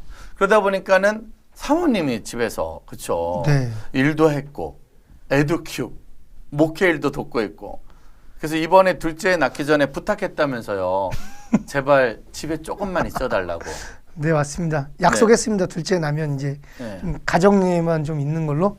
그것도 이제 부르심의 자리라 믿고 이제 좀 그래야 될 것 같습니다. 우리 송정현 선생님도 사실 오늘 나오고 싶었지만 아이가 3명이 있다 보니까 네. 아이 셋도 아내 혼자 볼 수는 없으니까 같이 보고 같이 움직이는 사모님한테 제가 그런 얘기 했었네. 사모님한테 왜 여기 시집 와가지고 굳이 여길 시집 와가지고 이런 고생을 하냐고. 그러니까 은혜 저한테는 은혜고 아내 입장에서는 네. 모르겠네요. 사모님한테 우리 힘들어도 같이 더 힘내서 한번 잘 이겨내자고 그리고 미안하고 고맙다는 얘기 한마디 영상 편지 한번 써보시죠. 영상 편지. 여보 너무 감사한 것 같아요. 우리가 만나서 결혼한 날수를 따지면은 104일 만에 결혼을 한 거라서 연애 기간도 길지 않았는데 그래도 저 믿고 같이 이렇게 이 믿음의 여정 같이 따라와줘 너무나 고맙고 감사하고 제가 열심히 하려고 하지만 또 어떻게 성향상 막 이렇게 뭐 일을 만들고 이렇게 해서 다정다감하게 못 해주는 것 같아서 가정적으로 미안한데 다시 이제 집에 돌아가서 열심히 할게요. 그리고 어느 분께서 이번에 소고기를 보내주셔서 그거 맛있게 구워줄게요, 여보. 사랑합니다. 사랑합니다. 네. 진짜 같이 하는 거죠. 사실 네. 사모님과 아이들이 개척교회는 같이 나가는 거. 그래도 참 감사한 건 SNS에서 목사님 얼굴은 늘 웃는 얼굴이 아주 좋다. 사실 목사님 SNS는 두 가지인 것 같아요. 웃던지 먹던지, 먹던지 웃던지. 네, 맞습니다. 먹는 건 좀 줄여주시고. 네. 5kg 다음번에 나올 땐 꼭 5kg 갑니다. 알겠습니다. 성공해 주시고 알겠습니다. 웃는 거는 더 많이 웃어 주시고 누가 뭐래도 그렇죠. 같이 그렇게 힘내서 가고 앞으로 참빛교회와 함께하는 개척교회 사역 이야기는 어쩌면 번개탄 가족들도 이제는 다 가족이 돼 버렸어요. 그래서 번개탄 가족들이 진짜 기도해 주고 진짜 응원해 주고 있으니까 좋은 모델하우스로 한 지역에 다음 세대를 사랑하는 멋진 교회로 성장해 주시길 바라겠습니다. 아멘. 마지막으로 우리 개척교회와 목사님의 교회 기도 제목 부탁하고 마무리할게요. 기도 제목은 제가 더 복음 가운데 바로 서는 목회자 되게 해달라고 하는 개인 기도 제목이 있어요. 그러니까 어떻게 보면 저는 통로잖아요. 메시지를 전하는 통로인데 그냥 간증만 하다 끝날 수 없는 것 같아요. 이제는. 그러니까 개척을 하고 설교를 하면서 이제 하나님의 메시지를 전하는 사람이어야 되는데 그러려면 저도 책도 보고 또 기도도 하며 하나님의 말씀을 이렇게 마음으로 받는 자가 돼야 되겠구나라는 그런 생각이 좀 들어서 이제 말씀 앞에 바로 서는 그런 사람 되게 해달라는 제 개인적인 제목과 우리 교회의 기도 제목은요. 정말 이 복음, 목말라한 사람들이 와서 이 복음을 듣고 예수 그리스도의 십자가 복음을 듣고 나는 죄인이고 예수님이 구원자고 나는 십자가에 죽었고 예수님이 내 안에 사신다는 이 복음을 제대로 받아들이는 그런 공동체. 그래서 교회라는 어떠한 멤버십으로만 끝나는 게 아니라 정말 예수님 피를 나눈 형제 자매가 되는 그런 공동체가 되는 게 우리 교회의 기도 제목입니다.